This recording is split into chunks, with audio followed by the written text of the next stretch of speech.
La Pride, 2000 personnes ont défilé dans les rues de la cité ardente. Elles sont venues défendre les droits de la communauté LGBTQIA+.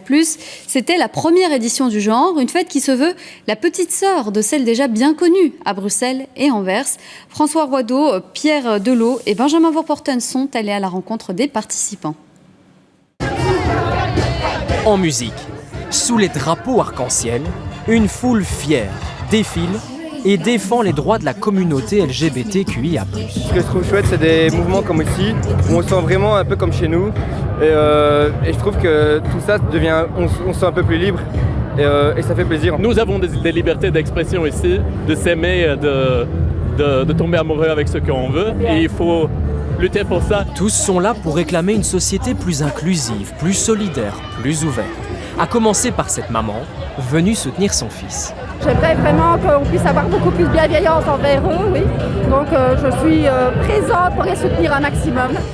Car selon une étude faite en 2020, 40% des LGBT belges ont été victimes de harcèlement au moins une fois dans l'année. L'étude a 4 ans, c'est vrai, mais pour ces manifestants, qu'ils soient LGBT ou non, ce constat est toujours valable. Je suis encore victime et je pense qu'en tant que femme, notamment quand on se tire la main et autres, dans la rue, on est encore plus arrêté, on est sexualisé et je pense que c'est un ras-le-bol pour toute la communauté en fait. Je pense qu'il y a encore beaucoup trop de discrimination, de soit dans la rue, à l'embauche, encore beaucoup d'agressions de ce type-là aussi. Et je pense que c'est important de faire du bruit pour montrer qu'on est là et qu'on soutient la cause, quoi. Dans le cortège, des associations côtoient des clubs inclusifs. Ces rugbyman sont venus dénoncer l'homophobie, encore trop présente dans le sport. C'est pas toujours facile pour les personnes LGBT, elles se sentent pas à l'aise au début, et surtout le sport d'équipe, c'est un peu en barrière. Et nous, les autres équipes inclusives, on est toujours un espace sécure pour les personnes venir essayer un sport que peut-être ils aimeraient le faire, mais ils ne se sentaient jamais à l'aise.